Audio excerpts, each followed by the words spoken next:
Hello and welcome to EWTN Vatican. My name is Andreas Stonehauser and I'm the Vatican Bureau Chief here in Rome. We want to present to you the latest news and the stories behind the scenes of the Holy See here in this eternal city, and you can follow all of those stories on our YouTube channel and the other social media channels. Please make sure to subscribe. Also subscribe to our email and you will receive a weekly update on everything that is going on here in Rome.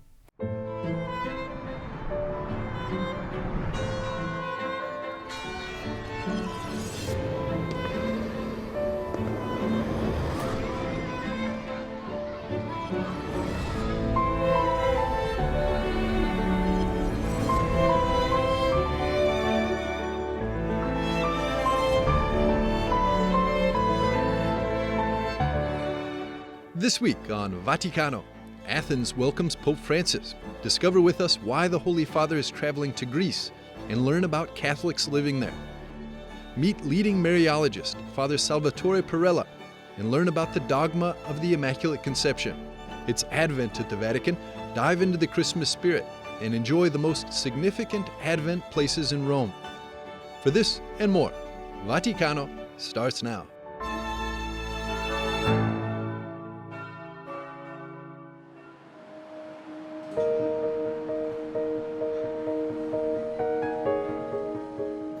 Cari fratelli e sorelle di Cipro e di Grecia, Kalimera Sas. Pope Francis began his 5-day journey to Cyprus and Greece by sending encouragement and affection in a video message. Vengo con gioia, proprio nel nome del Vangelo. The Holy Father said he comes as a pilgrim with joy in the name of the gospel.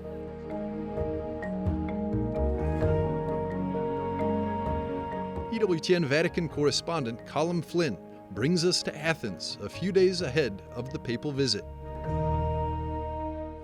I'm standing here in Athens, the Greek capital, with a population of just over 3 million people. And this country, Greece, is expecting the visit of Pope Francis.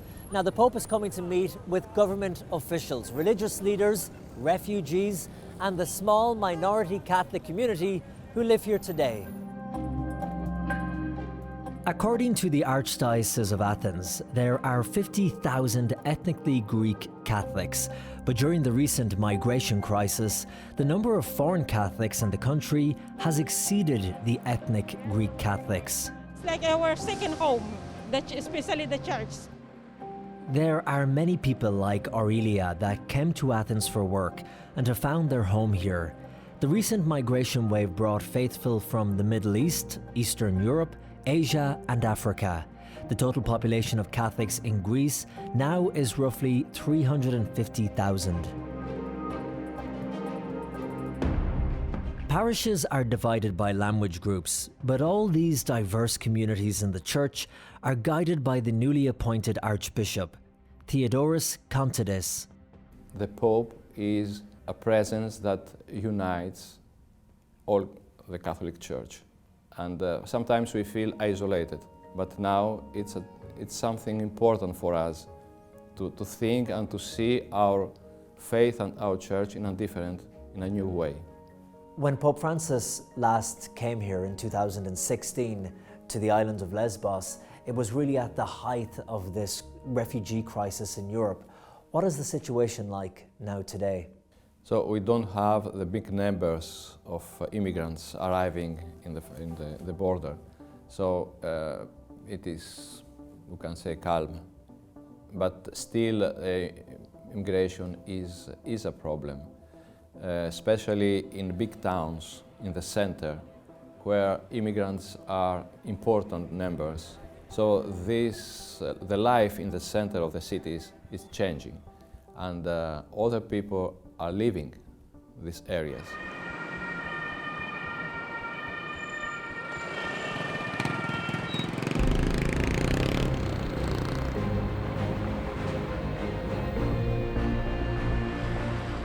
This neighbourhood, close to Victoria Square, has a large number of migrants, and nearby is the church known for its humanitarian work. Orange. And this one? Green. And a window. And the roof? 20. 80. 90. 100. Sister Iwa Plecha is one of the JRS volunteers that comes to Victoria Square every day. Come and join us. The locals also call this square Afghani Square because the majority of migrants that gather here come from Afghanistan. For me, coming here is giving them stability. I'm here for you. Doesn't matter what your situation is, and they know that. Nowadays, it's not so much time for evangelization. It's more about showing I love you, I care, I see you. You see, that's for me is evangelization and telling them, yes, God love you.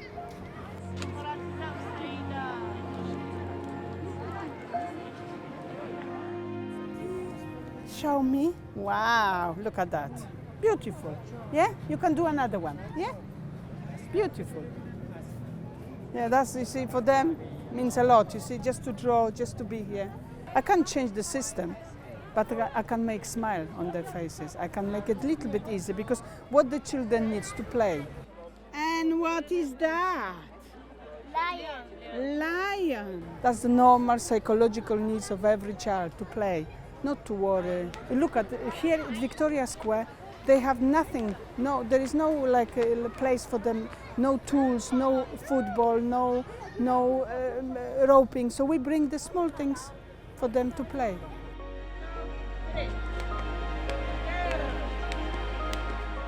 Sister Iwa uses these moments to meet the parents, to talk with them and tell them about the places where they can receive help.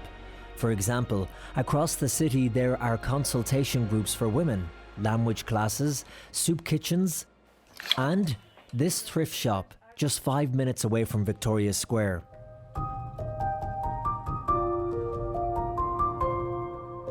Pampers, it's okay? Okay. And here it's for babies and... Volunteers Miriam and Susan are on duty today. I give English classes, English for kids and for teenagers, and I really like it. We have also this thrift shop where we give some clothes and we are playing with children in Victoria Square. So it's, yeah, it's really nice, and I feel really useful here, surrounded by a great community with a lot of nice people.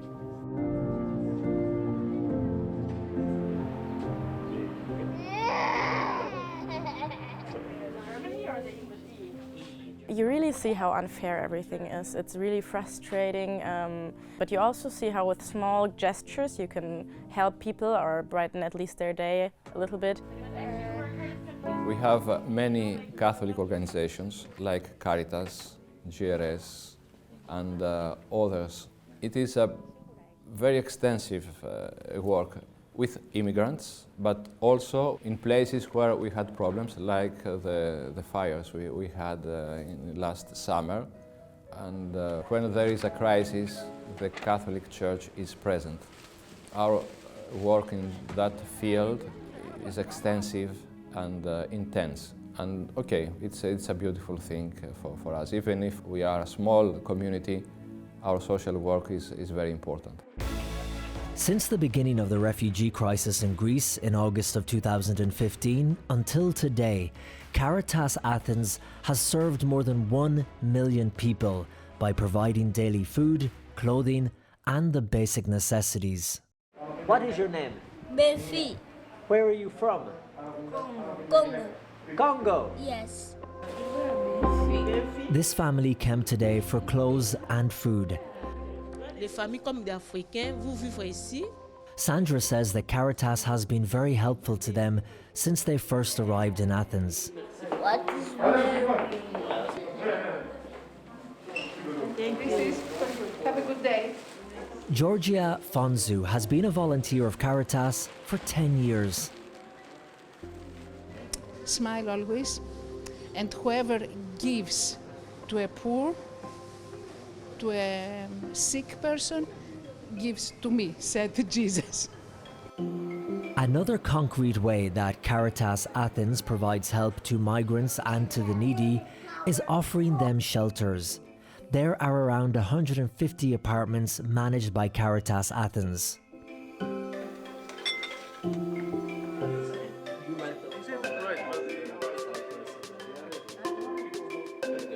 The Al-Hawaii family fled the war in Syria with 5 kids and found a refuge here in this Caritas apartment while awaiting for political asylum from the Greek government.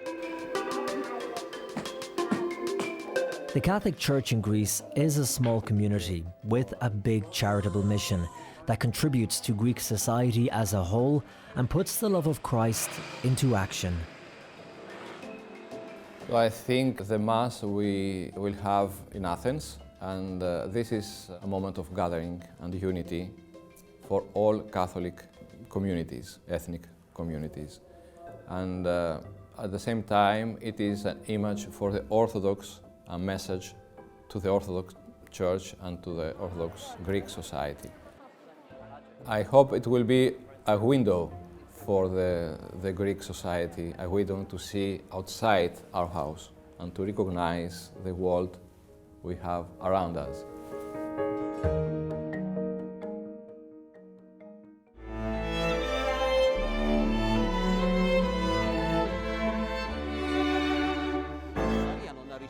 When we return, meet Father Salvatore Perrella and discover how the belief in the Immaculate Conception went from Christian tradition to a dogma of the Catholic Church.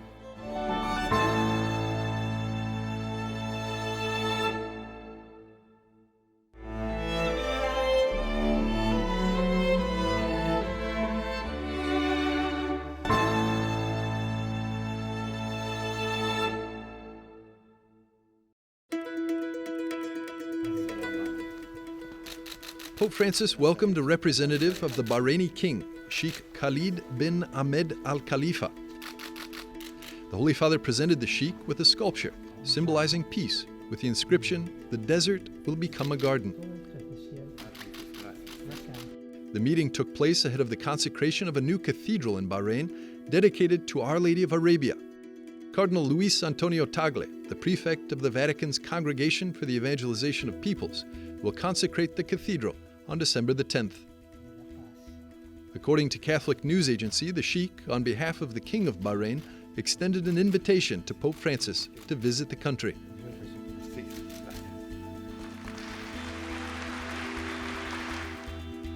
Marking the 50th anniversary of the death of their founder, Blessed Giacomo Alberione, the Pauline family met with the Holy Father in private audience. Per questo vi incoraggio a lavorare insieme, in rete. During the meeting, Pope Francis called on the institutes to follow the example set by their founder, and with the entire Church to reflect on how to aid in the new evangelization, focusing on spreading the message of Christ through all modern means of communication. The Pauline family consists of 5 religious congregations, 1 lay association, and 4 secular institutes, which were founded between 1914 and 1959. Si possa far conoscere Gesù Cristo agli uomini del nostro tempo con i mezzi del nostro tempo.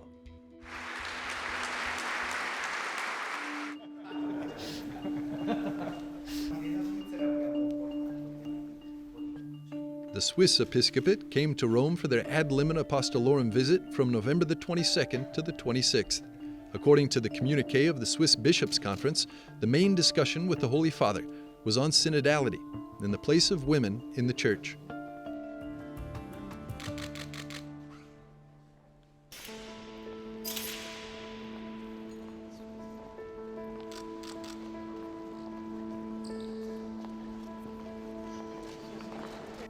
Pope Francis welcomed French President Emmanuel Macron to the Vatican. The two spoke on the COP26 Climate Summit and the upcoming French presidency of the EU. President Macron's audience with the Holy Father came directly after signing a treaty with Italian Prime Minister Mario Draghi to strengthen their mutual cooperation in the area of defense. During his papal audience, the French president gifted Pope Francis with an historic first edition of the biography of Saint Ignatius of Loyola and a modern biography of the Jesuit saint.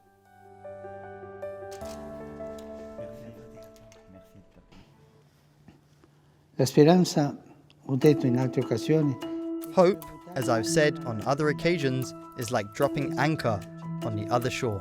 It is this boldness that inspires new actions, guides skills, stimulates commitment, and gives life to life. The Holy Father sent a video message to those participating in the 11th Festival of the Social Doctrine of the Church, stressing the connection between courage, hope, and creativity.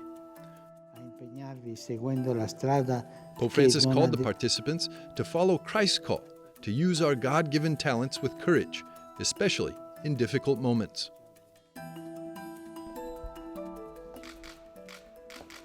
Pope Francis greeted Albanian Prime Minister Edi Rama at the Vatican, where the two discussed migration and peace, the situation of the Western Balkans, Albania's process to fully entering the European Union, and the Church's contribution to Albanian society. During the meeting, the Holy Father presented the Prime Minister with a bronze bas-relief of Noah, along with some of his papal documents. His Excellency Mr. Edi Rama gifted Pope Francis with an icon of Our Lady of Advent, 2 paintings, and a letter from Albanian poet and philosopher Father Gjergj Fishta.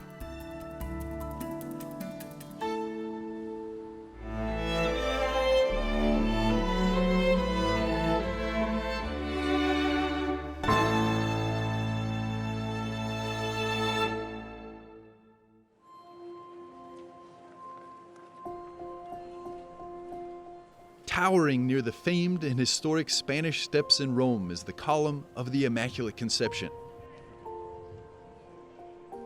It was inaugurated in 1857, 3 years after Pope Pius IX declared the Dogma of the Immaculate Conception. One of the leading Mariologists in the Catholic Church, Father Salvatore Perrella, explains the meaning and importance of the Dogma of the Immaculate Conception. La Chiesa cattolica, come tutte le chiese, celebrano. The Catholic Church, like all churches, celebrate important, if not fundamental, events. We do not celebrate the Feast of the Immaculate. We celebrate in Mary. God's action in her, that He preserved her from all stain of original sin. This dogma is the feast of the grace of God in a creature. È la festa della grazia di Dio in una creatura. For almost 2,000 years, the Church didn't have the dogma of the Immaculate Conception. But Father Perrella says that this dogma has origins in the Christian tradition because it derives from centuries of devotion to Mary by the people of God. Dogma è una parola difficile. Dogma is a difficult word, but where does this dogma come from? We must not forget the part of the Christian people, which we call, in a technical term, the function of the sensus fidelium. What this sensus fidelium is a prerogative, a virtue, a gift from God, through which the Christian people that have faith sense a truth. Intuisce una verità. Considering sensus fidelium, on December the 8th, 1854, Pope Pius IX proclaimed the dogma of the Immaculate Conception. And every year on December the 8th, the Holy Father visits this column with a statue on top to place flowers honoring the Immaculate Conception of the Virgin Mary. Unfortunately, this year, due to pandemic restrictions, Pope Francis will once again perform a private act of devotion without the presence of the faithful.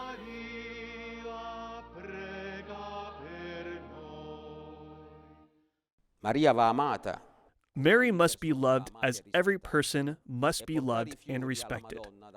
And the Pope bringing flowers to Our Lady is also meant to show this message, and is said to be anthropological. Mary is a woman, and a woman of faith, because she is a woman of faith, and shows respect for everyone, especially for women. This is a message that the Pope often clarifies. According to the dogma, God chose Mary from all humans to become the Mother of God. And this is why she was immaculate from the moment of her conception. Perché se conoscessero in verità. If they knew the truth, the beauty of Mary, Mary's effects, we would all live a Christian life, which is a human life, in the sign of beauty. Because beauty, said a well-known author, will save the world. Salverà il mondo.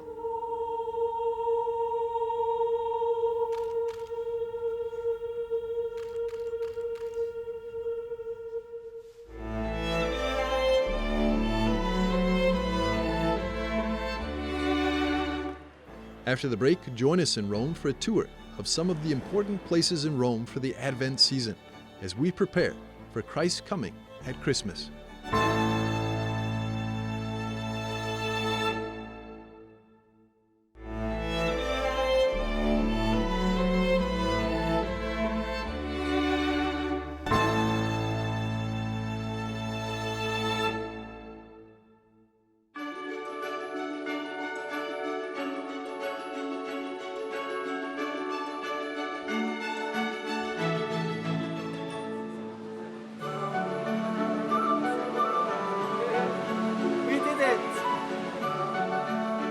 Advent is upon us, and it's a special time of year at the Vatican and in the Eternal City.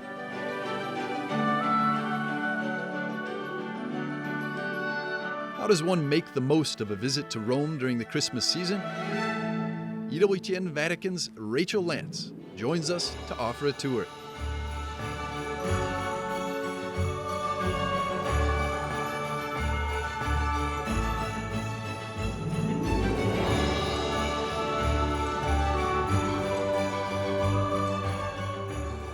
Benvenuti, and welcome to Advent in Rome. I'm going to take you on a very quick Vatican walking tour right here in the center. And first we're going to start out in front of this papal basilica, St. Mary Major. There's something special I want to show you inside, so let's take a look.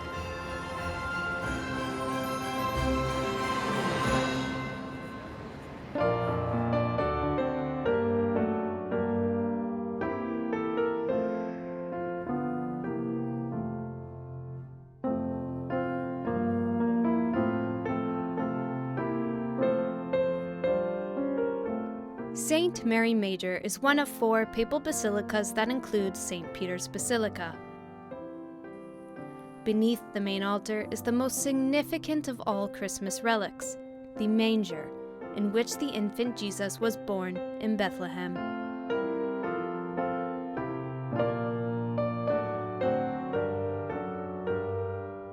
When St. Helena, the mother of Emperor Constantine, traveled to the Holy Land in the 4th century, she visited the cave where Jesus was born and discovered 2 cribs inside. So while we have this one in Rome, the other remains in Bethlehem, thus tying the 2 places together. Kneeling before the crib is a statue of Pope Pius IX. He had a strong devotion to the Virgin Mary and was the one who commissioned the crypt chapel. His coat of arms is visible above the main altar.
So we're on the way from St. Mary Major to St. Peter's Basilica, and I'm right here on a very popular street here in Rome, next to a gelateria and a bistro, and right around the corner is a church, so it's a very typical Roman street here.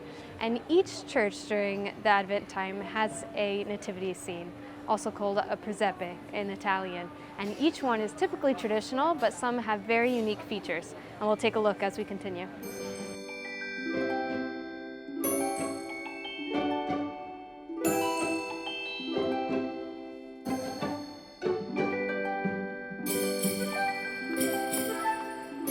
In and around the Vatican, we discover presepi in unexpected places, such as this one, set up inside the entrance of a Vatican-owned apartment building.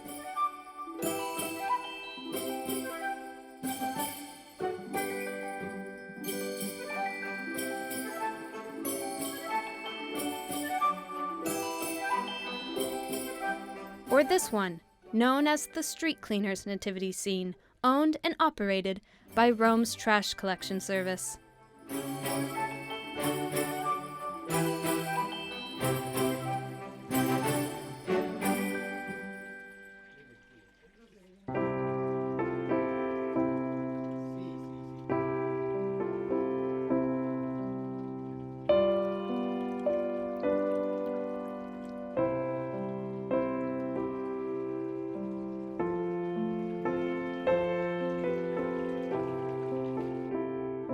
The Christmas tree and large nativity scene in St. Peter's Square is traditionally inaugurated after the feast of the Immaculate Conception on December 8th.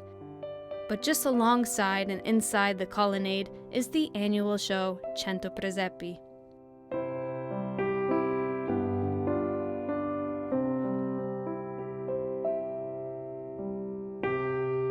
Pope Francis makes a point to visit this exhibition every year and is expected to return once more.